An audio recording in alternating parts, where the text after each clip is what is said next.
¿Cómo está?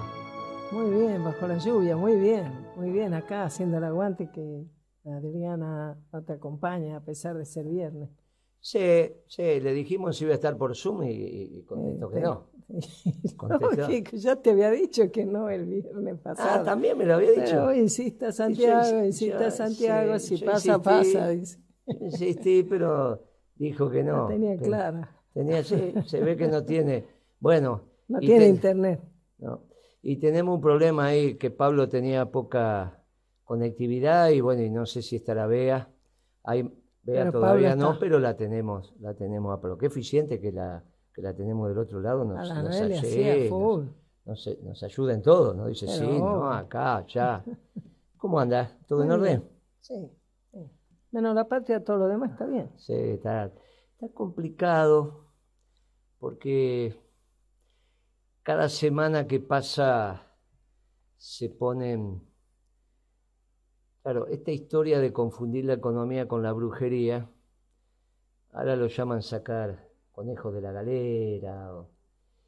En realidad va cavando el pozo del cual tenés que salir, es una manera muy rara, ¿no? Es difícil salir del pozo cavando.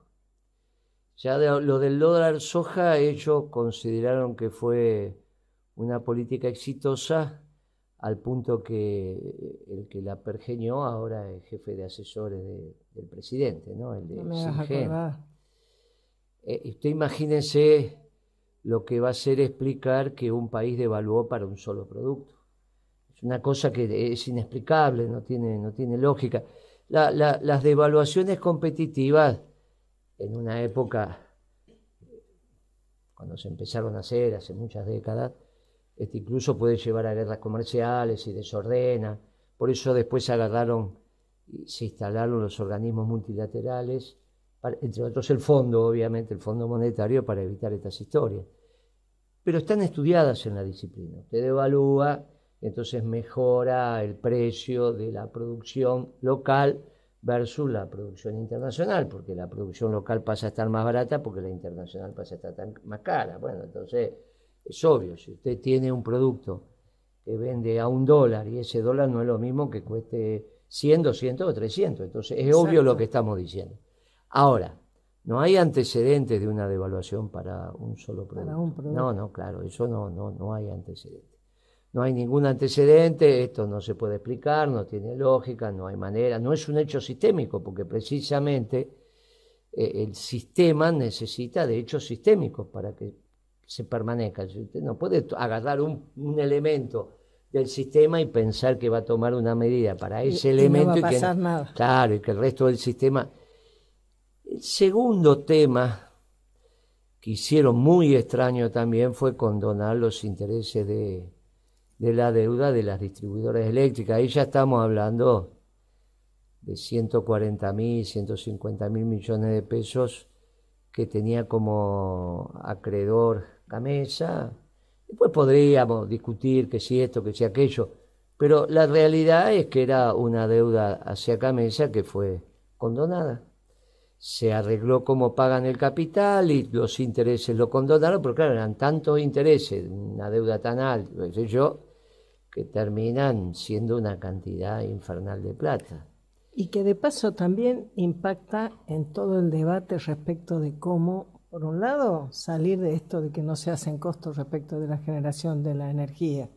Y en segundo lugar, de cómo se resuelve nacionalmente con un sentido federal y de integración el tema de los subsidios, porque esto de nuevo vuelve a poner recursos nacionales para las dos empresas que están en el área metropolitana, que están en capital y conurbano prácticamente. Ayer en un reportaje que me hicieron desde Salta surgieron dos temas. Uno ese, ¿por qué en Salta pagan por qué los salteños tienen que pagar la energía más cara que los porteños? Yo le dije, mire, no lo sé. No sería en un gobierno peronista, no tiene por qué ser así, porque tiene que haber una tarifa media. Si el sistema es correcto, se hacen los costos y se hace la retribución a los factores intervinientes en los distintos eslabones en términos de capital y trabajo, sale una tarifa que es una tarifa media para todo el país y se acaba la historia. Y lo otro es la logística. Porque fíjese lo que parece, un productor de soja de Salta tiene un problema logístico enorme hasta llegar a Rosario.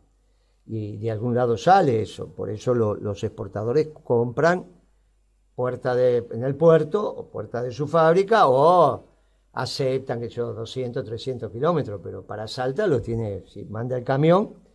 Entonces, también eso de la logística tendría que ser un tema absolutamente nacional. Por eso hay temas que son nacionales.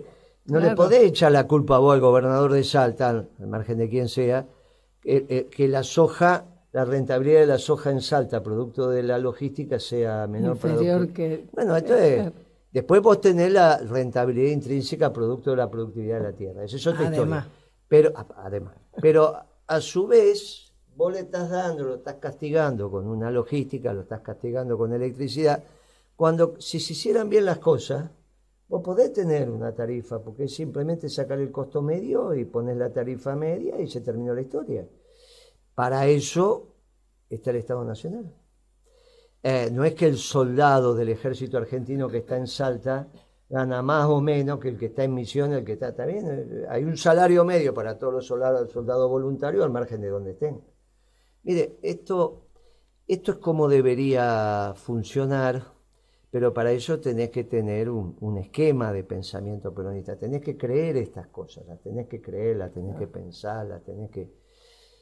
Pero, y por último... también, solamente un comentario tal vez un poquito en el margen, ¿no? Pero vos pensás que la reforma de la Constitución del 94 también fue un mazazo a un verdadero federalismo, porque fue una repartija que contrapone los intereses de las provincias a los intereses nacionales. Y también vos decís, bueno, si no hay un proyecto común, cada provincia está en esa especie de sálvese quien pueda y defiende lo suyo, pero es muy injusto.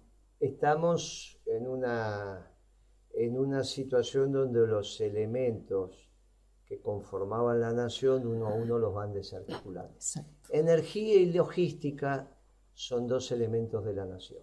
Claro. Por eso los trenes eran nacionales, las flotas marítimas o fluviales eran nacionales. Claro.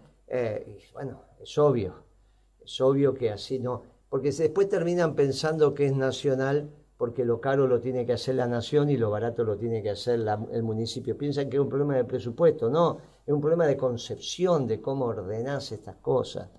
Mire, tienen un lío grande. Y como si esto fuera poco, nos encontramos con otra brujería, otro conejo de la galera, que algunos le ponen el adjetivo de inteligente, y todo lo que destruye el sistema, al contrario, no es inteligente, que es esta historia de la recompra de los bonos que anunció el ministro Massa.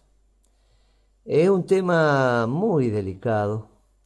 Obviamente vamos a dejar de lado la posibilidad de intereses particulares a ese nivel, de que alguien... Pero ya es un tema muy delicado pensar que que el bien más escaso que tiene la Argentina hoy, o uno de los más escasos, que son los dólares, lo tengas que utilizar para recomprar deuda, que finalmente, porque se escuchan por ahí algunos argumentos, bueno, pero compra a 30 lo que cuesta 100, entonces, no, obviamente compra a 30 lo que está nominalmente puesto a 100, que fueron los dólares que te prestaron, pero lo único que hiciste fue cambiar de acreedor. O sea, el que compró a 30 o el que compró a 20 es tu acreedor.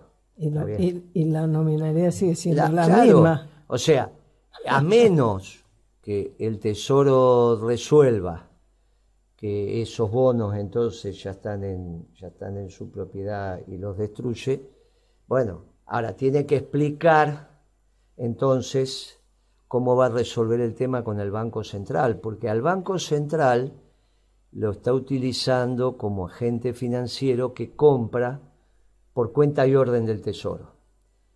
Ahora, acá hay un problema muy serio, porque eso se compra con dólares. Los dólares hoy son del central. Por lo tanto, no es que el Tesoro tenía una cuenta en dólares que no estaba en el central. Abrió un cajón y tenía dólares. No, no es así como funciona. Los dólares que están en el central y que hacen parte de la reserva también serían suyos. Si usted tiene un depósito en dólares, el encaje de ese depósito en dólares hace parte de la reserva. Esta es la diferencia entre las brutas y las netas. No vamos a entrar en esa circunstancia. Las reservas son las reservas. Y las reservas estaban, las tenés o no las tenés de libre disponibilidad, todo lo que quiera. Pero si el Tesoro gasta los dólares para comprar sus propios bonos, que son de él, le va a impactar en las reservas del central, porque esas reservas estaban ahí. Claro. Ahora, y en la disponibilidad para, por ejemplo, claro, la importación o claro, pagar cosas que se hayan importado, o sea, para el funcionamiento de la economía, digamos. Claro, si quieren hacer lo que hizo Kirchner cuando le pagó al fondo, Kirchner no le pagó con plata del Tesoro, le pagó con plata del central. O sea, cuando Kirchner le cancela la deuda con el fondo, no cancela con plata del Tesoro Nacional. Es plata que estaba en el Banco Central en carácter de reservas, y la contracara de eso podían ser pesos o lo que fuere. En este caso, como el Tesoro no fue el que puso la plata, ni pesos, ni nada, lo que le dio al central fue un bono. Entonces, en el activo del Banco Central había dólares. Esa cuenta caja en dólares bajó y subió dentro del activo la cuenta del Banco Central acreedora del Tesoro. O sea, y entonces ya no es que así nomás un bono que nominalmente es 100, que lo pagó 30, le puede decir. Bueno, por eso, ahí tiene un problema, porque si el Tesoro hace eso y los dólares son del central, le tiene que dar un bono. Le tiene que dar un bono, igual que cuando se lo dio al Fondo Monetario. O sea, estamos siempre dentro de las cuentas del activo del Banco Central. Las cuentas de los activos de cualquier empresa, incluido el Banco Central, se ordenan de arriba para abajo de acuerdo al grado de liquidez. Por ejemplo, si yo hago el balance de Pimpi Colombo, digo, en caja, ¿cuánto plata tiene? Tiene la plata que tiene en la billetera y en algún cajón en su casa, que debe ser muy poco. Después, lo que tiene eso es mucha liquidez, porque usted agarra y se toma un taxi. Segunda liquidez, la plata que tiene en el banco, en la cuenta sueldo, o un depósito, o lo que fuera, y ahí va. ¿Y cuál es la plata que menos liquidez tiene en su balance? Y, por ejemplo, los cubiertos. ¿A quién le va a vender sus cubiertos? Un puff que tenga en su casa, ¿a quién se lo va a vender? Bueno, la ropa. Estaba en ese negocio, no estaba yendo muy bien. La ropa. Entonces, cuando yo hago el balance de Pimpi Colombo, no le estoy contando las deudas, solo los activos, vamos, desde la plata que tiene en efectivo hasta lo último. Por ejemplo, las chancletas que usa todos los días cuando se levanta de la cama para no andar descalza. Lamento decirle que no soy chancletando descalzo. Bueno. No me regale pantufla, es lo único que le pido. Imagínense que eso sería invendible, ya, porque generalmente esas pantuflas tienen 10, 15 años. Entonces uno las pone en el activo casi a valor de ciudad y dice, bueno, por esto... En una empresa es lo mismo. Uno arranca con la plata que tiene en caja y así va bajando hasta lo que es más difícil de vender. ¿Está bien? Por ejemplo, para Coto, el aceite que tiene para vender es un activo casi de alta liquidez, porque lo vende... Casi como cash. Claro, casi como cash, usted entendió inmediatamente. Claro. Ahora, para el Banco Central... las reservas líquidas. Sí, lo que Coto no puede vender, esos carritos que se te atoran a cada rato. Ya no lo puede vender, se lo tiene que reemplear. Está como las pantuflas. Eso es como las pantuflas. Ahora, sí, por ejemplo, las estanterías, eso tendría un valor de venta. Pero usted entendió perfectamente lo que estamos diciendo, y gracias.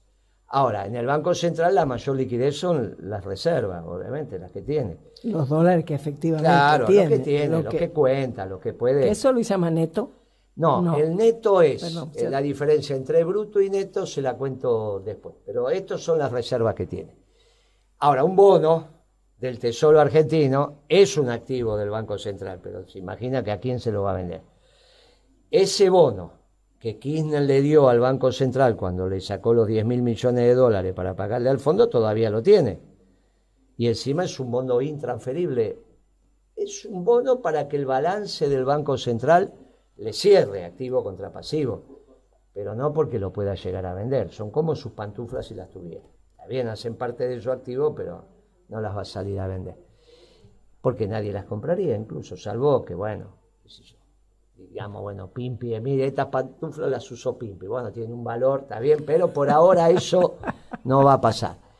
Entonces, si el Tesoro le da el bono al Banco Central, la deuda no bajó, en todo caso lo que cambió fue de la claro, ¿a quién le debes? Si el bono se lo queda el Central, sigue siendo la deuda igual, porque lo tenga alguien en Wall Street o lo tenga el Banco Central, es una deuda, no la podés no computar.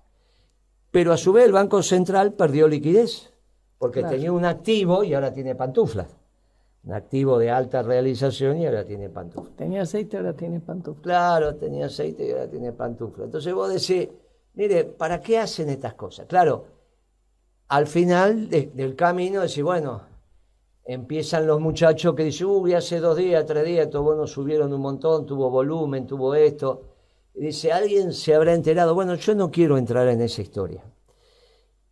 Quiero detenerme más en que cada vez que hacen esto que ellos llaman conejo de la galera y que nosotros llamamos brujería, están cavando el pozo del cual tienen que salir. Estamos más adentro. Aparentemente, vos decís, no, mire, que es lo que le pasa a algunos periodistas, bueno, pero ahora estamos más tranquilos que en julio. No, estás más tranquilo que en julio porque en realidad tenías 2 casas para que vivan 10, que ya no aguantaban, vendiste una, y entonces ahora están todos en una sola casa, pero tenés alguito como para salir a comprar el pan y pagaste, bueno, hasta que se termine. Estas brujerías inexorablemente se terminan y estás peor. Estás peor y cada vez va a ser más cruel la salida. Como el 2001 era una situación financiera, ni bien ordenaste lo financiero, se ordenó todo. Cuando vos ordenaste lo financiero, ordenaste todo. Por eso para marzo del 2002, la Argentina ya había dado la vuelta. Pero cuando vos destruís lo que está en la realidad, se dé cuenta que se te cayó algo en una pieza, anda a levantarla de nuevo. Este es el problema que tiene. O sea, esto que aparece, dice, bueno, está bien, pero un día es un día. Bueno, estamos en una situación extremadamente compleja para el día después. Y va a ser este gobierno, en estos 3 años, lo único que hizo fue complejizar. Mire, en este ciclo económico que comenzó con la devaluación de Kicillof allá en el 2014, cada ministro de Economía que sucedió al anterior dejó las cosas peor. Y ahora también. Por eso, cuando empiezan a decir, no, pero Massa, en realidad, que tiene el respaldo no sé de quién, que si la Cámpora, que es cierto, que si puede ser el candidato. Miren, yo les diría que miren un poquito, no les digo que miren a 6 meses, porque eso ya sería, pero miren a 3 meses, por lo menos, miren a 60 días. Mire, esto es una situación extraña y estos negocios con nombre y apellido, se llame dólar soja, se llame distribuidora eléctrica o se llame recompra de bono, es extremadamente delicado y rompen el sistema. Cada vez peor. Piensan que mejora y cada vez peor. Pero a su vez, y con esto le empezamos a pedir a Pablo si está en el Zoom, Pablo, está porque tenía problemas de conectividad. Acá hay un tema mayor. ¿Ninguno de los dos está? Hola. Sí, ahí está. Pablo. Sí, ¿me escuchan? Bueno, no, porque me estaban haciendo... Estoy yo también, sí, pero pasa que hubo algunos cortes. Bueno, pero ya está. Puede ser por la tormenta. Le estaba haciendo el comentario, Pablo, sobre esto de hacer negocios tan particulares, tan dirigidos, tan de conejos de la galera o de brujería. Pero finalmente va empezando a quedar claro que también son el capitalismo de los banqueros. Porque cuando tuvieron que utilizar los dólares, fue falso que lo utilizan para la producción. Exacto. Lo utilizan para resolverle, y por eso las acciones de los bancos están creciendo como están creciendo. ¿Cuál es tu opinión, querido Pablo, sobre estos temas? Esclarecenos. No sé si ustedes me escuchan bien. Yo te escucho. Sí. Bueno, es un poco entrecortado, pero si me escuchan bien te lo digo. Mira, me parece muy interesante el análisis que estás haciendo. Yo creo que si tiene algún sentido esta medida de la recompra de títulos, es para romperlos, no para volver a comprar, no para poder venderlo. Y vos tenés razón al decir, se cambió una deuda que se tenía con particulares a una deuda que el Tesoro tiene con el Banco Central. Ahora, mira, Guillermo, lo que el país necesita no es un ministro de Economía piola, inteligente, que saca conejos de la galera. Lo que el país necesita es que se tomen medidas para enfrentar la inflación y la recesión que se está viviendo. Y casualmente esto de sacar el conejo de la galera es todo lo contrario de lo que se requiere para sacar al país de este proceso de inflación y de recesión. Porque lo que más necesita el país es certidumbre, es credibilidad. ¿Cómo vas a tener certidumbre si no sabes lo que va a hacer el gobierno mañana? Si no sabes qué medida extraordinaria o de conejeril va a hacer el gobierno. ¿Y qué certidumbre hay en eso? ¿Hacia dónde va el gobierno? ¿El gobierno alguna vez dijo vamos a reducir la deuda externa? No lo dijo. ¿Y entonces esta medida de dónde sale? Estamos hablando de un bien que son los dólares, que es lo más apetecible que tiene la economía argentina. Hay muchas importaciones demoradas o que no se pueden hacer por falta de dólares. Y estamos comprando una parte insignificante de la deuda externa argentina. ¿Estás ahí o se nos cortó? Bea. Bueno, tenemos un tema de... Sí, no, yo estoy. Lo que pasa es que había muteado. ¿Me escuchan? Sí, te escuchamos perfectamente. Lo que pasa es que estamos en muchas zonas de tormenta, de allá y de acá, entonces pasan estas cosas. Pero bueno, acá estamos. ¿Vos allá también la lluvia está arreciando?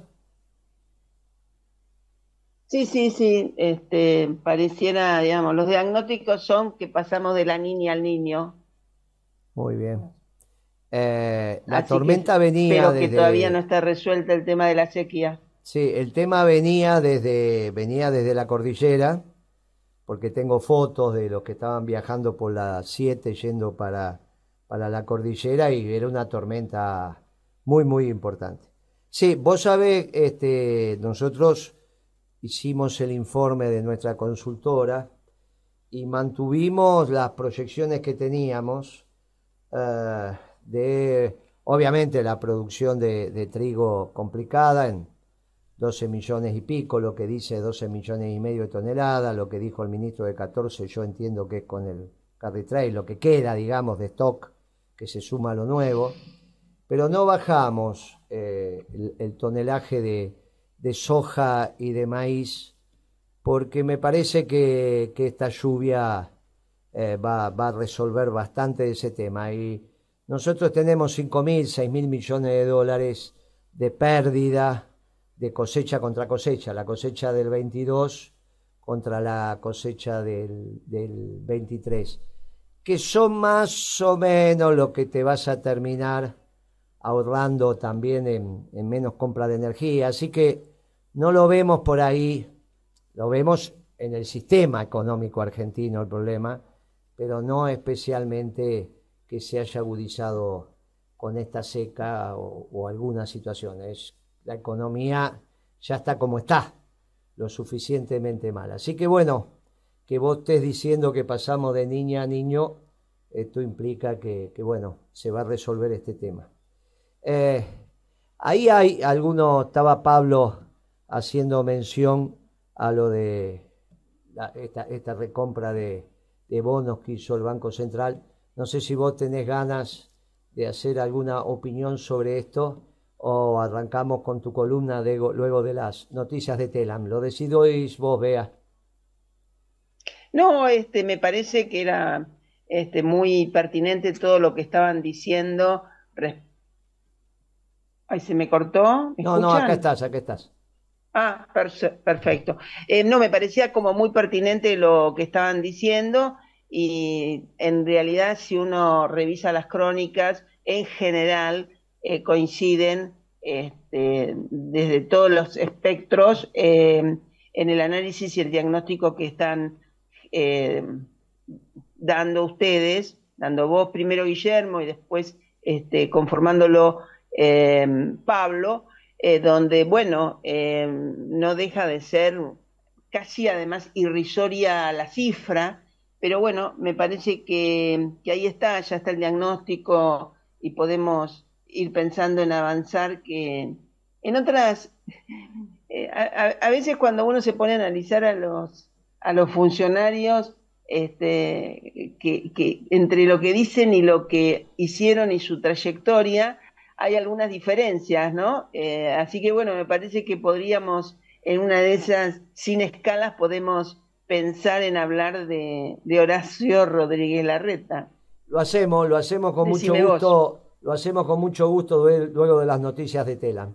Quédate ahí, esperemos que sigamos conectados. Ahí vamos a empezar a hablar de Horacio, pero vos tenías también, no sé si estabas viendo en el Zoom, algún comentario de Pablo, pero no estoy sabiendo si Pablo está o no está y si no tenés la palabra vos.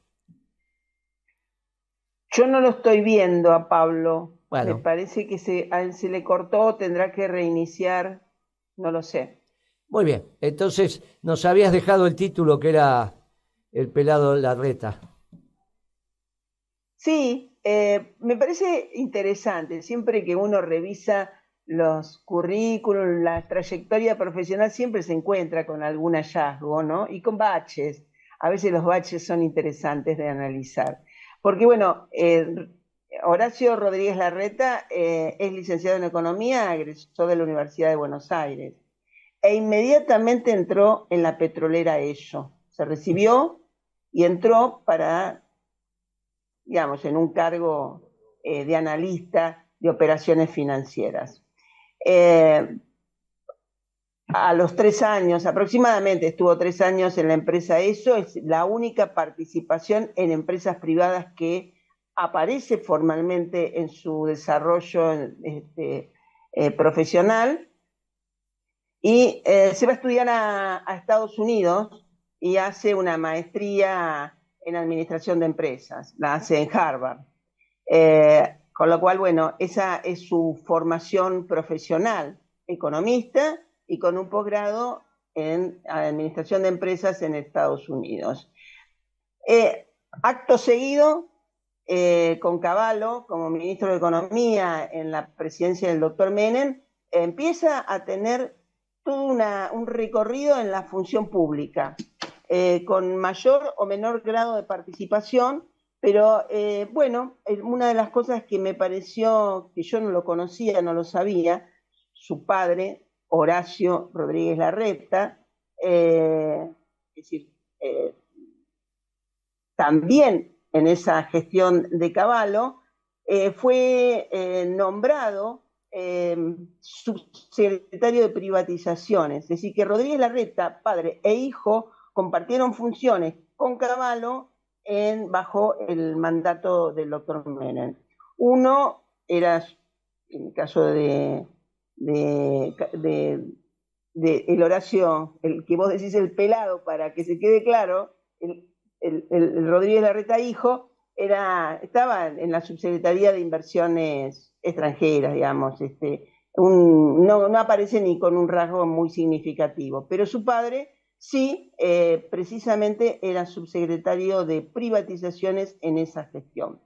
pero también Cavallo lo nombra gerente general del ANSES posteriormente. Y así van sucediéndose los cargos. En el 98 lo designan subsecretario de Políticas Sociales de la Secretaría de Desarrollo Social. Luego tuvo un periodo en la dirección del Fondo Nacional del Capital Social, lo que se conoce por el FONCAP. De la Rúa, porque continuó en funciones, es decir, empieza con el gobierno de Menem, pero él continúa con el gobierno de la Rúa, sin escalas, como interventor en el PAMI. En diciembre del 2000 tiene que cesar, aparece como, bueno, cesó en el PAMI o renunció al PAMI, pero en realidad en el marco de lo que fue el escándalo y la noticia que fue muy, muy desgarradora del suicidio del doctor Favaloro, porque el PAMI, siendo Rodríguez Larreta titular, no le pagó lo que le correspondía a la fundación médica, digamos, a la fundación de Favaloro por los servicios que había prestado al PAMI, y lo ponen en una situación gravísima en términos financieros. Es decir, no, digamos, para el colectivo, para lo que es la conciencia colectiva, sin ninguna duda hay una relación directa entre el suicidio Favaloro y lo que PAMI determinó bajo la gestión de Rodríguez Larreta, lo cual fue un antes y un después, digamos, pero él igual podía seguir en los cargos. Sí, estuvo un tiempo en la provincia de Buenos Aires, en cargos que, bueno, pueden ser significativos o no, pero deja de tener cargos en realidad en la función pública del gobierno nacional y provincial cuando asume Remes Nelikov. Es decir, ahí sí se hace un quiebre, es decir, él entra a la función pública y deja de tener cargos en febrero del 2002. Es decir, es perfecto, digamos, es clarísima cuando asume Duhalde y asume Remes Nelikov, deja de tener los cargos que venía tomando. Y ahí es donde me parece que es importante analizar los baches, porque en realidad, desde esa fecha, febrero del 2002, hasta el año 2007, tendremos que preguntarnos de qué trabajaba Larreta.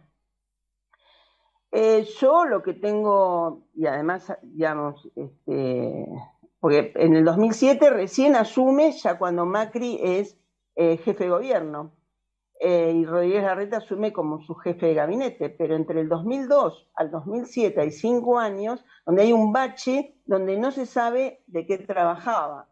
En realidad yo lo que creo es que estaba en el grupo Sofía, esta fundación, que también después hizo otra, la crea en el 93, es decir, en forma paralela, que tiene todos esos cargos en la función pública, crea ese grupo Sofía, y en el año 2009, otra vez cuando vuelve a la función pública, es decir, parece que es especialista en hacer fundaciones cuando tiene la función pública, porque en el año 2009 crea la Fundación Pensar.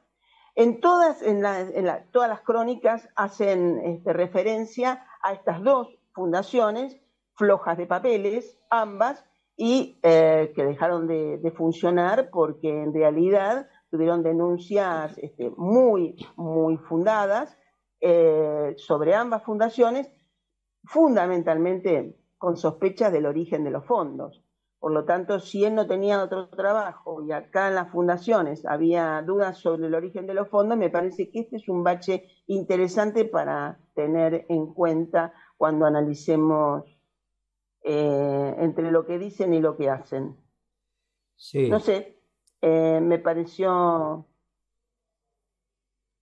muy esclarecedor, muy esclarecedor. Y eso explica también parte de las respuestas que dio en un reportaje en Clarín hace algunos domingos atrás, cuando le preguntaron qué iba a hacer si era presidente, él dijo, miren, no lo sé porque no sé cómo me van a dejar el país. Y vos sabés, Bea, que una de las funciones del economista es precisamente reflexionar alrededor de qué va a pasar mañana, no lo que está pasando hoy y lo que pasó ayer. Vos le tenés que brindar a la sociedad, y para eso te formaste, el diagnóstico que ya tenés y la prognosis precisa hacia dónde vas a ir. Pero aparte, las cuentas públicas, sean las monetarias o las fiscales, son públicas. Lo máximo que te puede pasar, el balance del Banco Central, la hoja de balance sale una vez por semana, y el balance, obviamente, tenés trimestrales y después tenés el anual. No es posible que diga que no vas a ver lo que está pasando con la política monetaria, ni tampoco con la fiscal, porque hay una oficina de presupuesto en el Congreso que todos los meses saca un análisis y una evaluación. Te podría llegar a faltar la última semana, los últimos días, alguna cuenta secreta de un aparato de inteligencia del Estado, bueno, pero son cosas muy, muy menores, no como para que no diga que no sabe lo que va a hacer porque no sabe qué país le van a dejar. Sí sabemos el país que va a quedar, y nosotros lo venimos sosteniendo y se va comprobando lo que venimos diciendo. Más bien parecería ser que hay un nivel de vagancia muy grande en reflexionar alrededor de cómo está la situación, de ignorancia obviamente también, o la posibilidad de que no lo quiera decir, que sean verdades inconfesables, pero a mí me da la sensación que no saben, que fue honesto, no saben, no se dedican, no estudian, surfean la realidad, van resolviendo los temas en el día a día. Y hay otra pregunta que le dicen, bueno, díganos algunas medidas al margen de la situación del país, ¿qué haría? Denos su pensamiento profundo. Empieza a decir alguna serie de medidas y el periodista de Clarín le dice, pero escúcheme, eso es lo que está haciendo Massa. Y él dice, bueno, pero no me va a comparar con Massa, porque qué sé yo, qué sé cuánto. Entonces, en realidad son bastante parecidos. Cuando nosotros veníamos diciendo que se juntaban en una pizzería ahí en Libertador, que se estaciona de punta los autos, cerca del Automóvil Club, bien cerca del Automóvil Club, que está por Libertador, mirá, se siguen juntando, reflexionaron ahí, se encontraron ahí, tienen un origen común allá en la época de Palito, cuando Palito Ortega se dedicaba a la política, también con Santilli, también con Massa, siguen pensando lo mismo y siguen actuando muy parecido. Por eso Massa también tiene una cobertura muy particular, donde no somos muchos los que decimos que esto cada día está peor. Uno lee los diarios y parecería ser que esto está mejorando. Bueno, con él pasa lo mismo. Con Larreta también pasa lo mismo. Lo que se llaman las coberturas mediáticas. Absolutamente. Claro, pero por el otro lado viene la realidad y a nosotros nos toca describir eso y ver eso. La verdad que el aporte fue muy bueno, Bea. No sé si está Pablo, no se volvió a comunicar. Bueno, la tormenta obviamente nos impide seguir hablando con él. Él estaba en algún lugar de la costa. Así que te agradezco, Bea, y la verdad que fue muy claro. Un comentario. Muchas gracias, Bea, ¿no? Como siempre, extraordinario. Y además, ¿sabes qué? Es tan coherente con lo que uno ve, es tan coherente con la lógica que tiene el gobierno de la ciudad, de hacer grandilocuencias, de cosas que finalmente o se ven los negocios que hay detrás de lo que hace, o se ve la falta de amor al prójimo que tienen, o ambas cosas a la vez. Lo ves en cada uno de los temas. Lo ves en educación, lo ves en la falta de vacantes que todos los años aparece, lo ves en la enorme diferencia que se hace en la ciudad de Buenos Aires con toda la zona sur, en todo sentido, en la iluminación, en la recolección de residuos, en el transporte público, en el cuidado de las veredas, así como en la avenida Santa Fe, a cada rato, esas empresas de arreglo de veredas que No se sabe por qué motivo el gobierno de la ciudad las exime del pago de ingreso bruto. ¿Vos sabés eso? Las exime del pago de ingreso bruto. Las empresas que arreglan vereda no pagan ingreso bruto. Habría que ver cuál es la fundamentación profunda de eso. Hay comentarios. Pero en cada una de las cosas lo ves. Lo ves cuando achican las ofertas educativas y sin que uno se pueda someter a la rigidez que el sistema educativo nuestro tiene, que tantas veces uno se plantea que le falta dar una respuesta adecuada a nuestras necesidades actuales, de formar a nuestros docentes, de formar a nuestros chicos, de tener la inteligencia de tomar las herramientas actuales para formar futuros trabajadores, personas en condiciones de desempeñarse laboralmente. En esta cosa que es cierto que el sistema educativo tiene muchas rigideces, pero la verdad verdadera, da vergüenza todas las decisiones que el gobierno de Rodríguez Larreta toma en esa materia, con comedores, con establecimientos, con la falta de arreglo a las escuelas, con las condiciones espantosas en las que están, con las falsas promesas. ¿Te imaginas que lleva años que estaba prometido un hospital en Lugano 1 y 2, por ahí? Hicieron finalmente un centro de salud grande, pero que no termina de ser un hospital, no termina de ser, por no hablar de las dificultades para ser atendido, conseguir turnos o lo que sea, ¿no? Por no hablar de lo que hace con los trabajadores que son enfermeros. No los quiere correr de la categoría de administrativo, no los quiere poner en el escalafón profesional, se movilizan, luchan, trabajan, y vos decime Guillermo, vos decime, Bea, ¿hay alguien que puede imaginarse un sistema de salud que funcione, cualquiera sea el nivel del que esté hablando? Habla de terapia, habla de un consultorio donde las asistentes, las enfermeras no sean un puntal para esa atención. Y entonces, bueno, vos siempre decís un poco jocosamente que para jardineros Rodríguez Larreta anda, porque con las plantas, bueno, también ahí está la cosa de, ¿no?, los negocios en relación a eso, pero bueno, las plantas se ven bien. Vos le dijiste que ojo con designarlo piletero, porque te llega a tirar de cabeza en la pileta que pinta y te rompe la crisma. Pero la verdad es que siempre la lógica es una lógica de negocio, y ni siquiera de negocios en el sentido de decir negocio público, decir no, cuida el patrimonio público. No se sabe bien cuál es el patrimonio. No es público cuál es el patrimonio que cuida. Así que yo también te agradezco, porque nosotros aquí que estamos trabajando con el peronismo de verdad, con el Frente Peronismo de verdad, convocando a todas las agrupaciones y a principios y valores para ser parte del debate en la ciudad que hace tanta falta peronismo, todo el tiempo, en cada lugar donde pones el dedo, te saltan las falencias tremendas del gobierno de Rodríguez Larreta y, como bien dice Guillermo, la cobertura que él tiene, la protección que tiene en el tratamiento de los medios, la verdad es que es impresionante. Y claro que tiene razón, anda a mirar el presupuesto, anda a mirar de dónde sacan partidas y a dónde las mandan, todo el tiempo. Así que gracias. Muy bien. No, si me permitís, yo coincido con que no sabe ni quiere saber. Y me llamó la atención que cuando uno analiza cómo lo describen, su entorno, cómo lo describe, dicen que es un gestor público. Es decir, como si eso fuese una definición, gestor público. Y entonces, bueno, sí, creo que no sabe, esperará que le entreguen un plan de gobierno y él será el gestor público de ese plan de gobierno. Sí, pero me parece que además de no saber, como en el caso de Melconian, son también verdades inconfesables.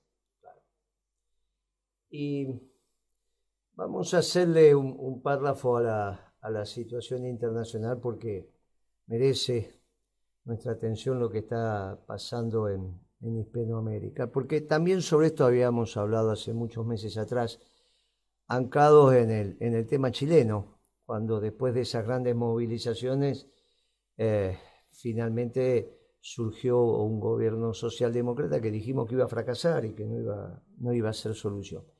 Y dijimos que lo mismo iba a pasar en Perú, tuvimos nuestras dudas con Bolivia y ahora obviamente con Brasil somos mucho más terminantes. Estamos diciendo que el gobierno de Lula duró una semana, desde que asumió hasta que le hicieron esa movilización tremenda, le coparon los ámbitos de gobierno y bueno, está claro que los límites para poder administrar en Brasil el gobierno se le han reducido casi, ya desaparecido.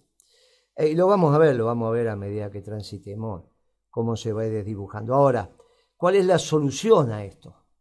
Y ahí sí me gustaría que pensemos un poco, porque la solución, los que están fracasando, igual que en Ecuador, fíjate vos, Pipi, que Petro se fue a Davos.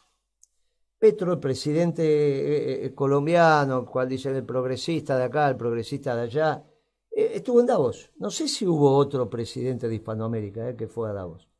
Me parece que no sé si habrá ido la calle Pou de Uruguay, pero no, este estuvo ahora en Davos planteando esa visión globalizadora. No son solución.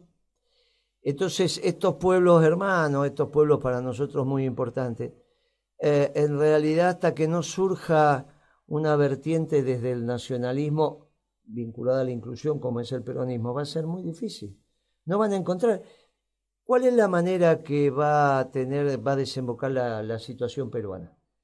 Suponiendo, bueno, la presidenta dice que no renuncia, bueno, también es un gobierno muy difícil, pero bueno, a la larga, ¿qué va a estar con todos los peruanos en la calle? O sea, a la larga, bueno, va a haber una elección. Si no aparece una propuesta desde el más puro nacionalismo, va a ser difícil. Lo mismo está pasando en Bolivia, lo mismo va a estar pasando en Brasil, porque el colapso de las doctrinas que generaron la globalización, sea neoliberal o socialdemócrata, también se está expresando en Hispanoamérica.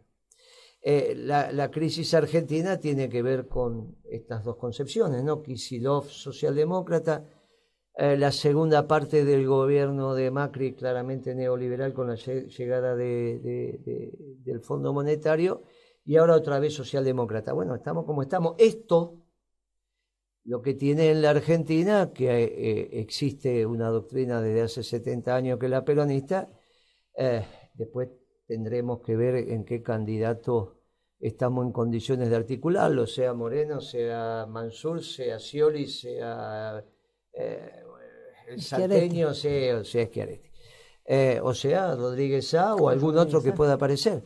Esto lo veremos. Pero hay una doctrina que surge de Basamento, que nos permite pensar cosas distintas. Usted me hacía un comentario sobre el Ministerio de la Comunidad. Claro, no es el Ministerio del Poder Popular ni ninguna de esas cosas raras, es el Ministerio de la Comunidad. Pero eso necesita una estructura de pensamiento durante décadas. Mire, y ahora le dejo que nos desarrolle ese tema. Esta semana me llegó a través de los compañeros, hay una línea interna dentro del Partido Laborista Inglés que se llama la línea Blue, ¿está bien?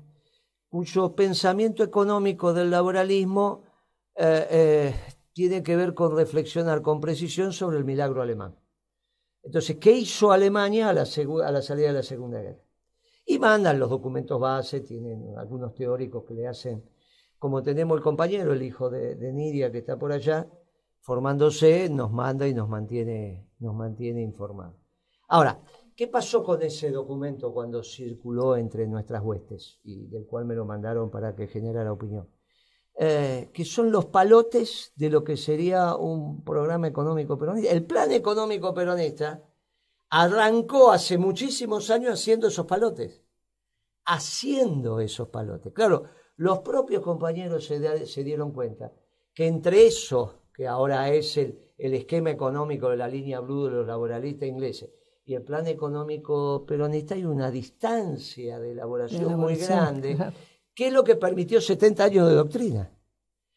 Claro, por eso el peronismo, en este análisis que estamos haciendo, es vital y es tan importante, no solo porque le damos respuesta a la realidad de manera contundente como lo hicimos este siglo y pusimos a crecer el país, sino porque hay un marco conceptual de ideas que te permite saber qué decisiones tomar ante hechos nuevos. Claro.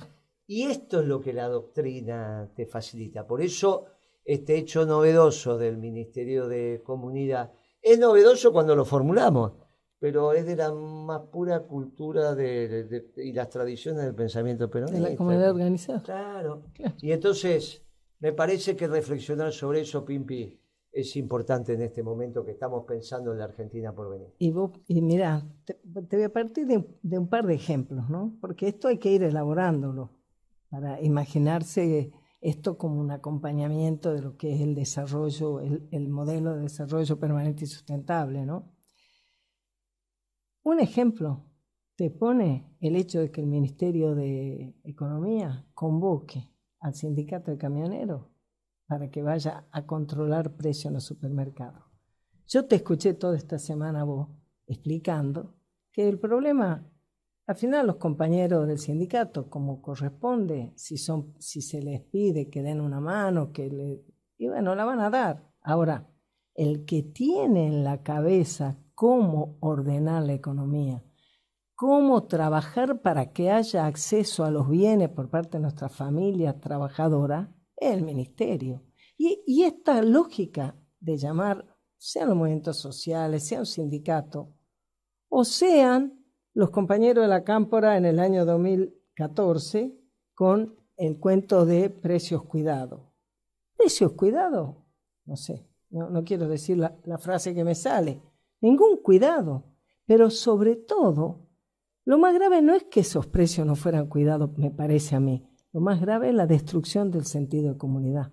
Lo más grave es algo que nosotros, humildemente, cuando te acompañamos dentro de la Secretaría de Comercio, procuramos con aquel programa Valorar que hicimos de trabajo en todas las provincias, con organizaciones, con el Sindicato de Casa desde ya, que siempre están, con las organizaciones de consumidores que están inscritas, con los centros de jubilados, con los centros barriales.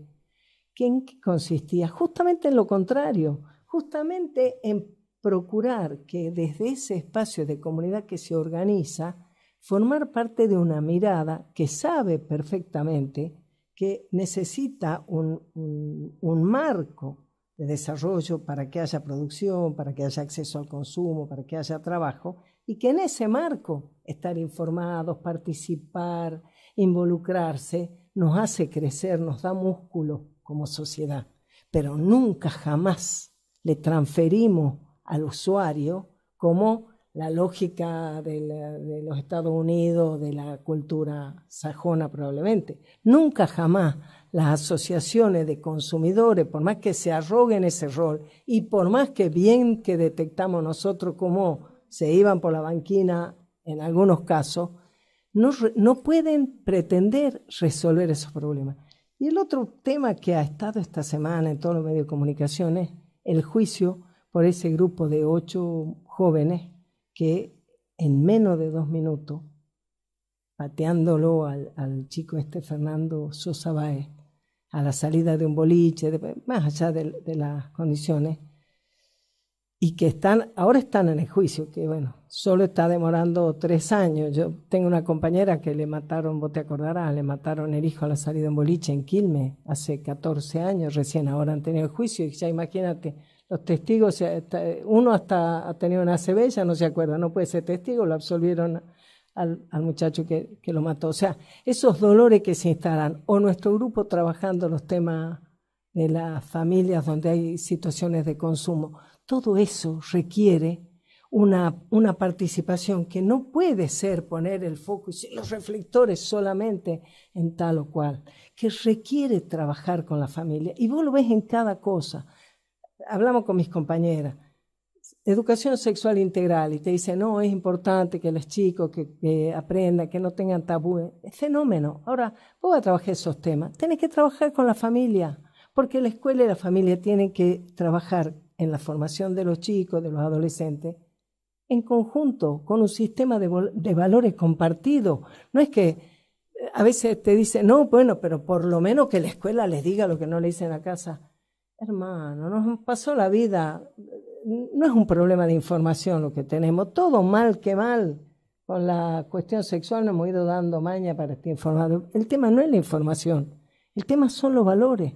El tema son los valores. Si nosotros no trabajamos con los muchachos, con los varones, además de trabajar con las mujeres, muy importante que las mujeres, como ya lo hizo Evita con el Partido Peronista Femenino, tengamos un espacio para hacernos fuertes, para poder reflexionar, También nosotros tenemos que ir a trabajar con nuestros varones, porque ellos, como nosotros, somos parte de la misma comunidad y tenemos que compartir el mismo sistema de valor, con roles diferentes, con las diferencias que naturalmente tenemos o las que desarrollamos.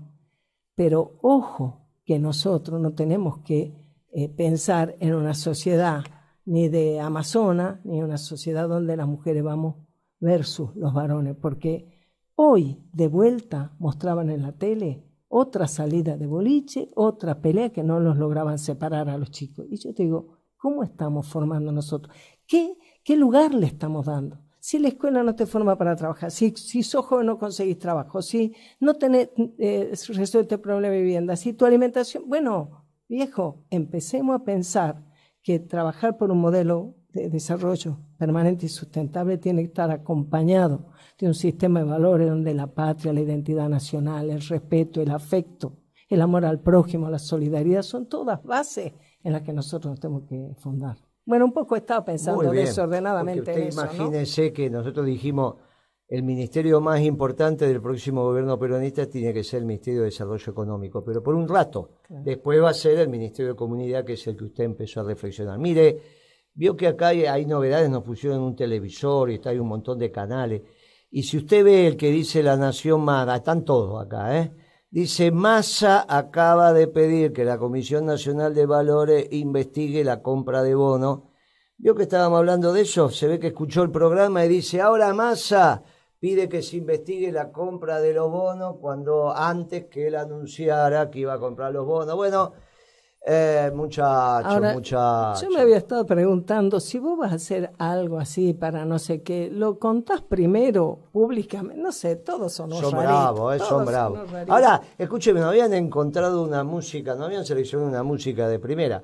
Le agradecemos a todos los que nos permiten hacer este programa y los que nos escuchan. ¿Le parece bien, Pipi? Y nos despedimos con la música que nos seleccionaron. Ahí está, con Fernando y la Noelia y vamos con Calamaro, ¿sí?